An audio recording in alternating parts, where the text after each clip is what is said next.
Hello, so we're going to learn how to determine the names and formulas of binary ionic compounds. That means we are only looking at ionic compounds that contain a metal followed by a non-metal. Okay, so binary means two things.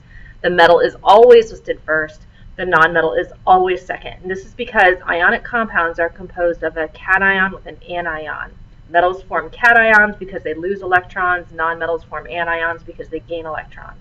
Let's take a look at number one. If we're going to write the formula of ionic compounds, you need to have your periodic table in front of you as a reference, especially the ones that have charges on top of the group, so that we can take a look at those charges because we're going to be crossing them to create the subscripts on the compounds.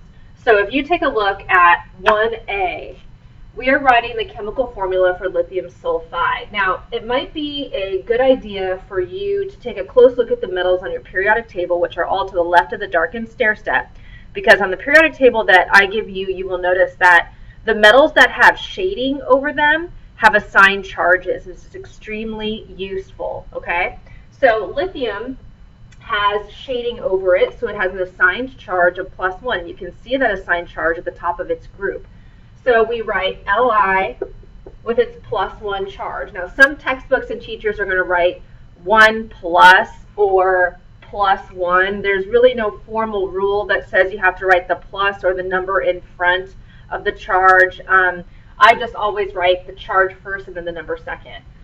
For sulfide, when it ends in I like that, that means you have a non-metal, which is on the right side to the right of the darkened stair step. Okay, it's just a single non-metal. Okay, so sulfide would be sulfur. And the charge on sulfur is above its group. It's a -2. So take the numbers in the charges. Do not take the plus and the minus. The plus and the minus are just going to disappear. Okay? Take the 1 and cross it over, and the 2 and cross it over, and it becomes a subscript on the other element. The only rule here is that you never bring the plus and the minus over. They just are gone. We only take the numbers. And then you never write the subscript 1. It's just considered redundant. So here this would be Li2S. Done. Okay? For B, you have chromium 3 oxide. Now in the text you will notice there's no space between chromium and the Roman numeral 3. Technically there's supposed to be. So make sure that when you go to type things like this into Canvas or you go to write them down, there should be a space between the metal and the Roman numeral. Okay? So the Roman numeral is telling you the charge on the metal, and that's because this is a metal that's a transition metal. It has varying charges, and we have to use Roman numerals with the metals that have varying charges. So here we would write Cr with a +3. That +3 charge came from the Roman numeral. Okay? Oxide means you have the non-metal oxygen. The charge for oxygen is above its group. It's a -2. I'm going to take the 3 and the 2 in the charges, and I'm going to cross them over, and they become subscripts on the other element. Okay, the plus and the minus just disappear. So here you get Cr2O3 as the chemical formula. For C, we have aluminum chloride. Aluminum is one of those elements where I told you to make a note of what the charge was, because it wasn't written on your periodic table, although aluminum does have shading over it, right, which indicates that it has an assigned charge. The assigned charge is +3. Chloride is chlorine. Chlorine has an assigned charge of -1. It's written above its group. So I'm going to take the 3 and the 1, and I'm going to cross them down, and they become subscripts on the other element. But I don't write the number 1 as a subscript because it's considered redundant, and it would be considered incorrect if you did that. Okay? So the chemical formula is AlCl3. For lead-2 sulfide, lead is Pb. The charge is +2 because they gave us a Roman numeral. Sulfide is sulfur. The charge on sulfur is a -2. That's what's above its group. The +2 and the -2, well, those have the same numbers, right? So when you have the same numbers in the charges, they cancel. So you end up getting PbS. For E, tin 2 iodide, Sn+2 and I-1. You cross the numbers in the charges, and you end up with SNI2. For zinc bromide, zinc has an assigned charge. It is next to aluminum. You will notice it has shading. I asked you to write the +2 for zinc because that's its assigned charge. Bromide is bromine. It has an assigned charge of -1. Take the numbers in the charges and cross them. You get ZnBr2. Okay, let's go on to problem number 2. In problem number 2, we're going to write the chemical names of binary ionic compounds.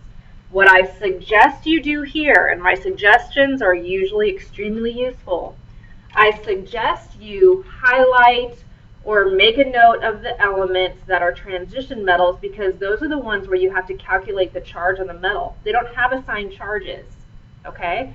So remember, any metal on that periodic table that has shading over it has an assigned charge. So the group 1A metals, the group 2A metals, and then aluminum, zinc, and silver. Aluminum is +3, zinc is +2, silver is +1.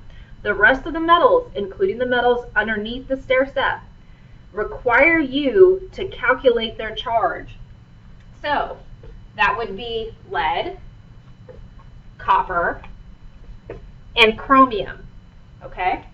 So what we're going to do is we're going to take care of naming the other compounds first because it was just super straightforward, okay? So here in A, Zn is zinc, O is oxygen, but you change the ending to "ide."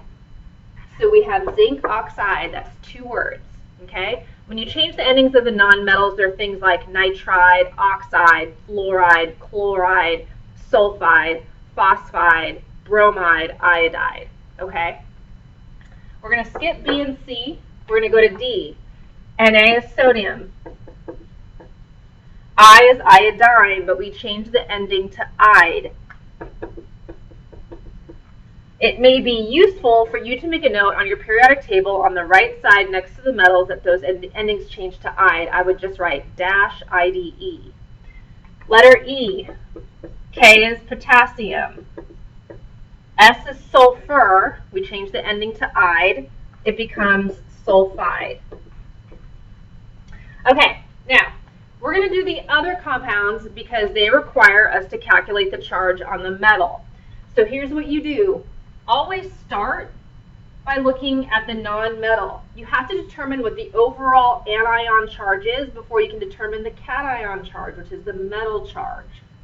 So you have 4 chlorine. On the periodic table, chlorine has a charge of -1. Multiply these together. -1 times 4 is -4 overall. So the anion, which is always on the right-hand side, has an overall charge of -4. The cation has to counter that charge. So if this is a -4, we have a +4 on the other side where the cation is. But I only have 1 PB because there's no subscript written there. So 1 times what charge on lead would give me this +4 overall on the cation? It would be a +4. So this is lead, Roman numeral 4, and then the ending on the chlorine changes to "ide. So it's chloride.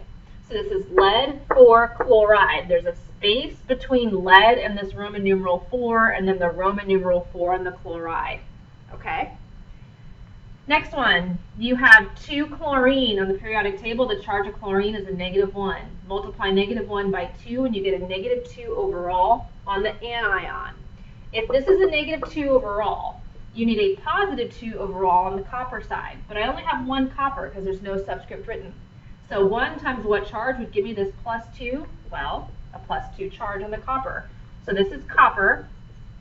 Roman numeral 2, which came from this charge that we just figured out, change the ending of the chlorine to "ide and you get chloride. Okay? The next one, F. I have 1 oxygen. The charge on oxygen is a -2 on the periodic table. Multiply -2 times 1 and you get -2 overall on your anion side. If this is a -2, I need a +2 on the cation side. I only have 1 chromium. 1 times what charge is going to give you this +2 overall? A +2 charge. So this is chromium. Roman numeral 2 because of this charge that we just determined on the metal. And then this is oxygen. You change the ending to "ide. So that's oxide. Okay?